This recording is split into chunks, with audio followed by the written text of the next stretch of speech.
Across Arsenal Podcast. My name is Cossy. Welcome back to a brand new video. This is your latest Arsenal news and transfer news. Sammy Makbo from the Daily Mail this morning has given us a huge update on the Ivan Toney situation, but also on the general transfer landscape of what Arsenal want to do right in January. We'll talk about Amadou Onana at Everton. He says Arsenal are monitoring him in an attempt to sign a new midfielder in January. Arsenal also looking at other strikers aside Ivan Toney, including Oli Watkins at Aston Villa. So hit that button, subscribe to the podcast as well. Let's dive into the latest around Arsenal and the transfer market this morning. Right. So first and foremost, I want us to talk about that big deal on Ivan Toney, because Sammy Makbo, in his writing, he says Ivan Toney has already agreed to join Arsenal. I think the deal will happen. Most people around him think that the deal will actually happen. He loves the project, he loves the club, and it doesn't feel like he will go to Chelsea. Now, there are two clubs interested here, and I think it's going to be very, very important for Brentford to choose earlier on in January. Do they sell him to Chelsea? Do they actually sell him to Arsenal? I think with Arsenal, we stand a big chance. We have had a very good relationship with Brentford ever since we signed David Raya from there, and we decided to make the deal permanent. I think Brentford will look at us as a club of our word, but also they will look at us as good business partners, as simple as that. So I don't think negotiations will actually have a problem. I don't think we'll have a problem in negotiations between Arsenal and Brentford come January. Ivan Toney makes this very, very easy for us as well. Like I said yesterday, if you have a player that wants to join you in January, that is the game changer. That is all you need. That's all you need. If a player wants to play for you, the deal becomes easy, and if the parent club is willing to sell, it even becomes easier as well. So I'm waiting to see how Arsenal handle this in January, but I don't think it's a deal that will actually take a lot of time if we're serious about him. But Sammy Makbo says that he's not the only striker we're looking at. We are also looking at Oli Watkins at Aston Villa. We're looking at Osimhen, obviously, at Napoli, we've talked about him. And there is another player that is at Sporting Lisbon right now, has a 100 million euro release clause, and the name is Gyökeres. That guy is immense right now. He's already scored 17 goals and 8 assists in 20 appearances for the Portuguese, outfit. And I think, again, young, he's only 20. Arsenal might be thinking of going for a player that age. He's 20. He's going to have that kind of longevity in his career as well, and probably he's going to be fitting in very well with the rest of the players in this squad. Benjamin Sesko is another one Arsenal monitoring very, very closely. Dusan Vlahovic is not one of the players that we have actually, turned away from. So Vlahovic, Sesko, Gyökeres, Watkins, Ivan Toney, Osimhen. Yeah, well, look, suddenly, when we were coming from the summer, it looked like there were no strikers on the market. Now, it looks like there's strikers on the market everywhere. And that is what, that's what happens when there's so many clubs that want a striker. Eventually, options will show up. Eventually, options will actually, avail themselves. But for me, come January, I don't think Arsenal should flex a lot. I don't think Arsenal should actually waste a lot of time on the striker market. It's going to be hectic. It's going to be expensive. You'd rather go and sign Ivan Toney on loan. And if Brentford can agree with the terms and conditions, we can actually sign him on a permanent in the summer. But I think the good deal here is that Arsenal have that agreement on Ivan Toney's side. The player is sold onto the move, and we're just waiting for that January transfer window to open, and negotiations between the two clubs can actually begin. But like I said, it's going to take some time because Chelsea is in there. Chelsea are really pumped up about getting a striker. They're really, really interested in getting a good forward, and I kind of feel for them. Right, goals are not coming in very well, and you look at their league position, they will need to really quickly, pick up some points. Okay, Sammy Makbo as well, in that article, he says that Arsenal's, there is an acceptance inside Arsenal that a striker would do wonders. A striker signing would actually do wonders for the club in January. However, the funds that will be available in January might not be enough for us to go and sign a high profile expensive striker. So therefore, Arsenal will focus their funds on the midfield and a defender. Now, that is where I didn't see it coming. That is the only part I didn't see coming. Arsenal going for a defender in January. Now, a couple of you have actually told me in the comment box below that Arsenal do need a defender. We need to strengthen defensive-wise. And I think Jalen Timber, I'm going to give you an update today about Timber. But January is too early, and February is too early as well for his return, right? It could be too early. I don't think he's in a bad shape right now, but it might be just too early. It might be a little bit early. Do we go for a centre back? Do we go for a right back? Do we go for a left back? There's a lot of questions there. I think with Alexander Zinchenko not being, kind of a reliable player, left back is an issue. Obviously, it's an issue. If you lose Zinchenko right now, what do you do? It's only Tomiyasu that you can place there. And Jakub Kiwior, who has not really impressed me in that position. Not really. I'm not really impressed with Jakub Kiwior at left back. Right back, I think we can be a little bit salted, but of course Tomiyasu's injury-prone nature means that Arsenal have to find options. It means that he's not enough. He's not the only guy that we can actually rely on. He's not the guy you can actually rely on for your, for your coverage at right back when Benjamin White gets an issue, right? Centre back, Kiwior and Gabriel do complement each other very well in terms of who is absent, who is available. But what I don't like about it is William Saliba not having cover, right? Tomiyasu can be covered there, but we know Tomiyasu is injury prone. We know he'll pick up an injury. We know at some point in time he's going to go, into the sick bay, right? So Arsenal focusing on a defender, it's not a bad shout. It's not really a bad shout. Games are going to be coming in thick and fast, and they're going to be very important games. They're going to be games that you will need your best 11, or you will need at least close to your best 11. FC Porto, home and away. You have Liverpool second leg. You have Manchester City second leg. Chelsea second leg. We literally have to play every member of the Premier League that we have played before, right, in the first round. So it's going to go again.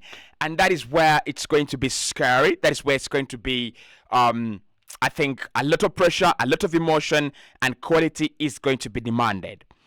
But this is what I would say.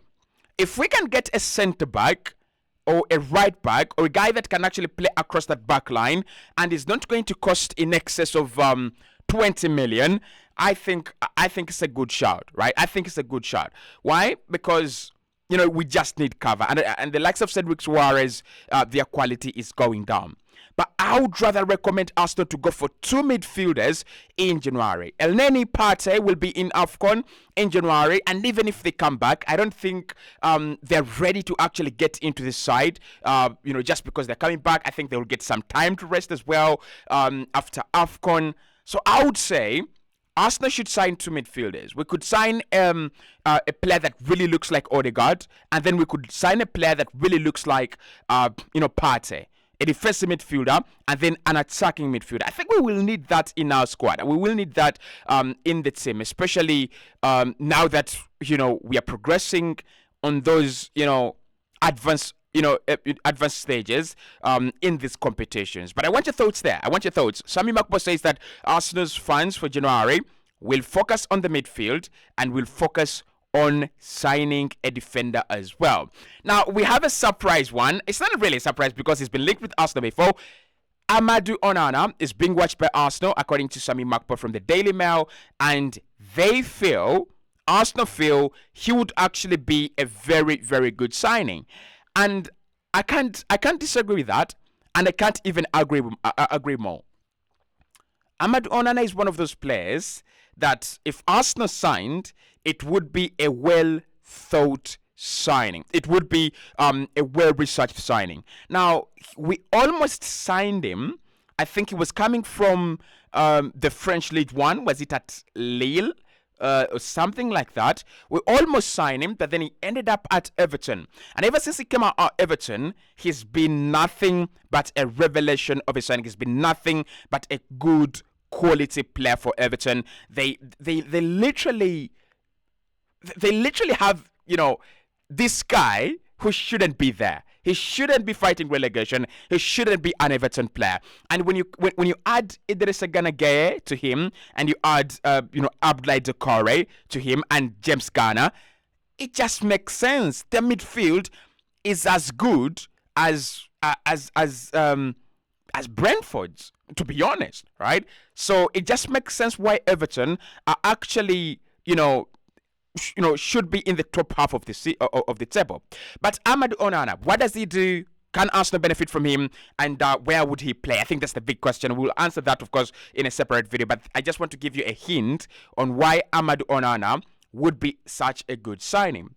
So think about this. Arsenal are in the semi-finals of the Champions League.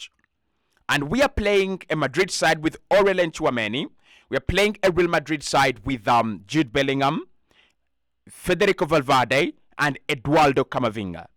Look at that quality in midfield. And maybe Modric as well. You cannot allow, and you will be foolish, to expose Declan Rice alone to that quality. So what Arsenal need to do, and what I think we actually need to do, is to go and sign a player that can be side by side with Declan Rice in such games. Now, Thomas Partey is one such a player, and we actually have him, in the team at the moment. So nothing to be worried about until Partey decides to leave, or until we decide to let go of Thomas Partey. But I've also seen reports that Arsenal are preparing for life, or we are planning life without Thomas Partey. Right? We've already started preparing ourselves for life without Thomas Partey. So Amadou Onana is such a very good shout. Ball carriage is very good. Physicality is very good. And he fears no man. Now, he's not a defensive midfielder that many people have already said, you could play him in defensive midfield. I think he's more of a hybrid between the modern 6 and the traditional 8. I don't know whether that actually makes any sense, but if you married the two positions together, I think that's what Amadou Onana is all about. He carries the ball very well. He will win it, but not because it's his job. He will win it because he's got that ability too. So if you expose him as the only defensive midfielder in the team, you will struggle, right? So, and look, Mikel can bring him in and he can turn him into a ball-winning machine. We know Mikel can do that. We know modern managers can do that. But with his Premier League experience, at such a very young age, he's a very experienced player. He's one of those players that are really going to be ambitious, right? And he should show that ambition by telling Everton, you have let go of Anthony Gordon, who has gone to Newcastle, and now he is a starman. I can be a starman at Arsenal in that midfield. How about you cash in? But listen, difficult deal. Very, very difficult deal to flirt with.